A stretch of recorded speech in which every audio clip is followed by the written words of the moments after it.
Hi, I'm Charlotte, co-owner of interior design studio 63 London, and this is my London townhouse.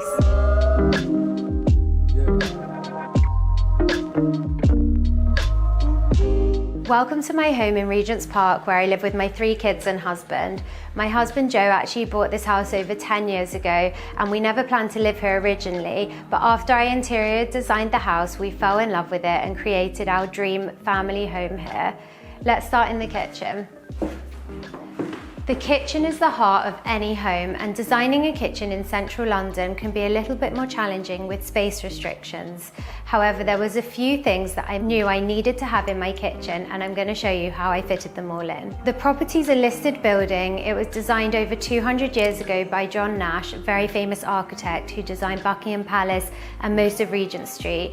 You can see some of the beautiful features like the 3-meter high ceilings and also the original cornices. But again, a bit challenging with regards to the design because we can't put any spotlights in the ceiling, so it had to incorporate a lot of different layers of lighting and clever joinery design to work around them. I decided to divide this space into 2 halves as it was quite a long and more narrow room. This is the part where I cook and store all of the food, and this is the part where we dine. Top tips from an interior designer if you're designing your own kitchen is the work triangle. This is the space between the cooking appliances, the fridge and the sink, and it's really important to keep in mind for convenience whilst cooking and preparing food. My business partner Ginny actually selected this slab for me, and I absolutely love it.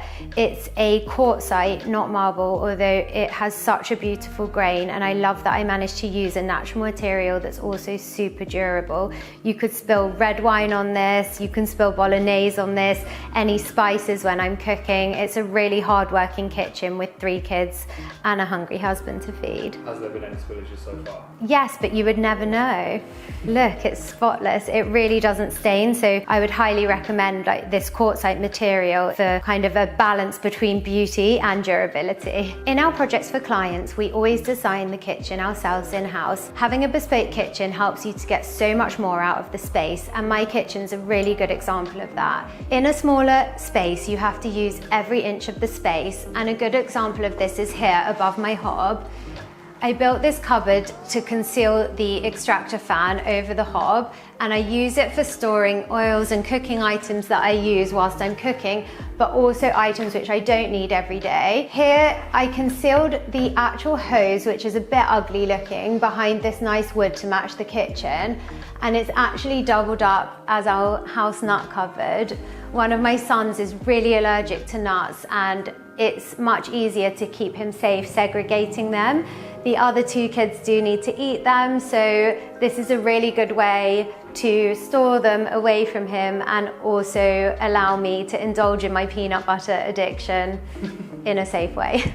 Let's take a look in my pantry. As a mum of 3 with 2 businesses, being organised in the kitchen makes such a difference to my day-to-day life. I like to decant all of our foods into these glass containers, and I use different heights so that I can see and reach what's at the back. This is where all the kids' snacks are. I keep them out of reach, otherwise they help themselves to too many chocolates and biscuits. I wanted my home to feel luxurious, but also it was really important for it to be durable with 3 young kids. So for example, on these bar chairs, I've got a faux leather on the front which can be wiped really easily, and on the back I've got a high performance fabric which has stood the test of time against lots of mucky fingers, ketchup, bolognese, and as you can see it's still in perfect condition. I much prefer and find it far more useful having drawers than cupboards in the kitchen. It means they stay tidy and things don't get lost at the back. I've designed these drawers with larger ones on the bottom.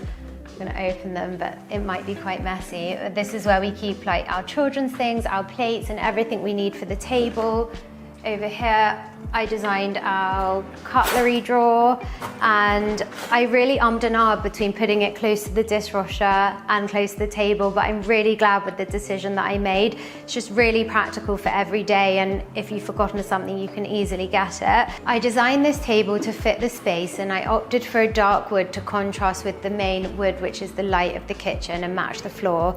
And I designed this bespoke liquid metal edge on the outside of it and also on the base. Over here I've got some pendants which I've always loved and which you've probably seen used in quite a lot of our projects. They're from Bella Figura and I just absolutely love them. This wall over here was a really big blank white wall and I couldn't decide exactly what I wanted to do with the space. I opted for this beautiful painting with a lot of texture by Emily Swift-Jones, and I absolutely love how it complements all of the other colours in the room. It's so big, but it's not in your face. It just blends into the background and makes the perfect statement. I was adamant that I was going to have a breakfast bar coffee station in my kitchen, but with such a small space, I wasn't sure where exactly to put it. And then I decided this was the perfect spot. As you can see, the alcove here on the side of the original fireplace is not very deep.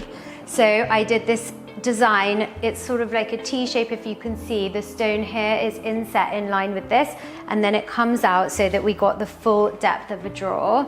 I use this to store my coffee pods, all of my coffee cups, and some bigger items on the bottom. I decided to take the stone that we've used on the worktop all the way up. It looks like it's in one continuous piece, but actually to install it, the slab was cut into individual pieces to make it less heavy and much easier to fit. And then the shelves were put on top. As this isn't a deep space, it wasn't the best place for extra storage, so I decided to use it for styling, and now it's become a showcase for our new online shop, as a lot of the products here are from 63 Styled. I probably shouldn't be showing this because it isn't launching for another month or so, but these are one of the pieces launching in our new collection. Really beautiful scalloped bowls. They've got our logo, which just majorly excites me. Seeing it for the first time on our products has just been so exciting. So we've got the dinner plate and the side plate, and we're going to start with a bowl as well. Luxury home show exclusive. Yes, you saw it here first. Don't tell the others. This is the dining room. I didn't do too many changes in here, but I did add this paneling dado rail and also repainted to make it much brighter, as it's a bit of a smaller room and I wanted to create a feeling of space. In a dining room, I always like to have a long linear light, so I opted for this chandelier over the table, and then in the corner we've got this beautiful lamp which I've had for many years. It actually came with me from my old apartment. I just love that it's like an interesting talking point as well at dinner with the nice long tassel. You'll probably notice behind me the door that goes nowhere. So often in listed buildings you'll see this. This is an original door, as all the doors are in the house, and it's actually not allowed to be removed because it is a listed feature. So we had to close it up in order to accommodate our boot room at the back and utility room. So now it's just a door that can't open, but part of the beautiful heritage of this lovely property. This is our entrance hall. As you can see, it isn't the biggest space, and often in central London houses, especially townhouses, the entrance can be quite small. There's a few things which are really nice to have in the entrance hall of a house. One is a bench, a cupboard to store your coats when you come in, and also a surface where you can keep keys, a box to keep things in.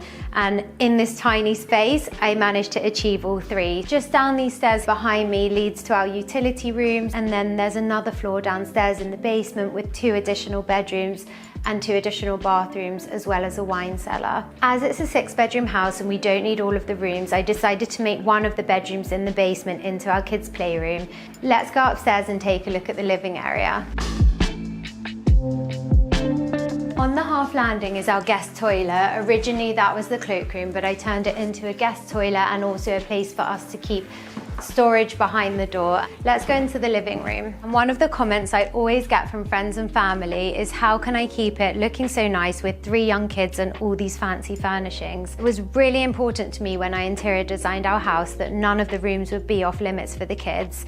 If you follow me on Instagram, you'll often see on the weekends my kids making dens under this coffee table, using the blankets and accessories, and I always feel relaxed about it. I just move a few of the fragile things off of the table and let them get on with it, knowing that we've chosen performance fabrics and furnishings which are built to last. For the most part, it's an absolute privilege to live in a listed building designed by such a renowned architect. However, it does come with its challenges on the interior side. So again, these beautiful beautiful tall ceilings with the listed cornice means that you cannot put any spotlights into the ceiling, which means with the lighting design you have to be very clever creating different layers of lighting. And you'll probably see I have the chandelier here in the center, table lamps on the table, lighting in the joinery. There's a lot of different ways that we light up this room and make sure that it doesn't feel dark in the evenings. Whilst I was renovating, we realized that the original fireplace had actually been replaced by the previous owner with a replica. So we had to decide what we wanted to put here.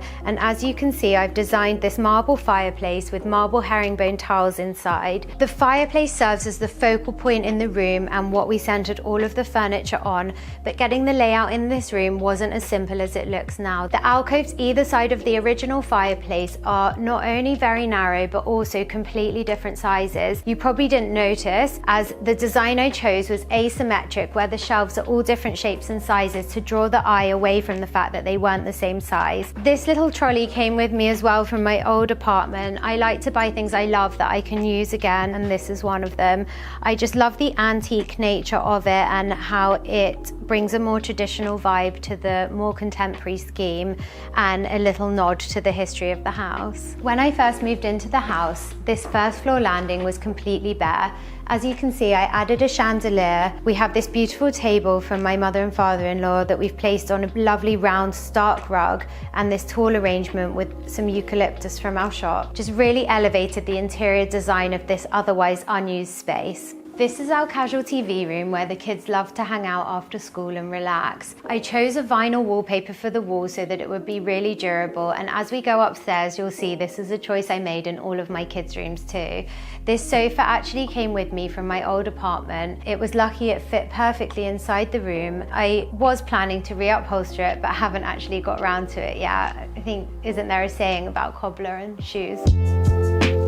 This is the principal bedroom. Originally, our existing ensuite bathroom was a walk-in wardrobe, and our daughter's bedroom was the bathroom for this floor. So the entire floor was the principal suite, but I felt it was a little oversized for the size of the house, and having an extra double bedroom on this floor would really make it a much better layout. Here you can see I designed a bespoke headboard. It's got these beautiful wallpaper panels either side. I didn't go for a vinyl wallpaper here. This is the real deal because it's mine and my husband's room, and also being behind a table and the lamp, it doesn't get mucky fingerprints on it. As this house does have tall ceilings, a lot of the items that I've used for styling and decorating are actually quite tall. Normal items that work well in a house with regular size ceilings don't work well in this house. They looked a bit dwarfed, so you'll see a lot of the items that we've used are tall. I think it's so nice to have somewhere to sit in the bedroom and also to be able to put down a jacket or something when you walk in.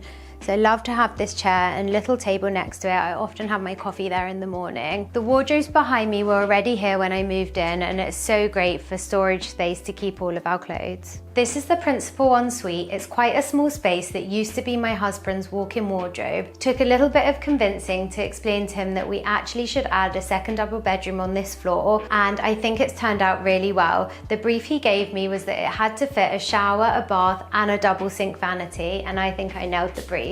This is my daughter's bedroom. She wanted blossoms and butterflies, so I decided to use this vinyl wallpaper, which is really durable and can take anything. I got my friend Sarah, very talented artist, to paint all of these butterflies and the blossom that you see on the wallpaper either side of the bed. In all of my kids' rooms, you'll see the biggest bed possible that can fit in the room, and this is something that I always advise my clients. It helps the room to stand the test of time and grow with the child, and means that you don't have to update the design of the headboard in a few years' time as they get bigger and might want a bigger bed. And it's just really good if any of them wake up in the night or need you. Maybe that's just my own bad co-sleeping habits, but I also like to be able to settle them back to sleep in their own room, and find it works really well for us with 3 young kids.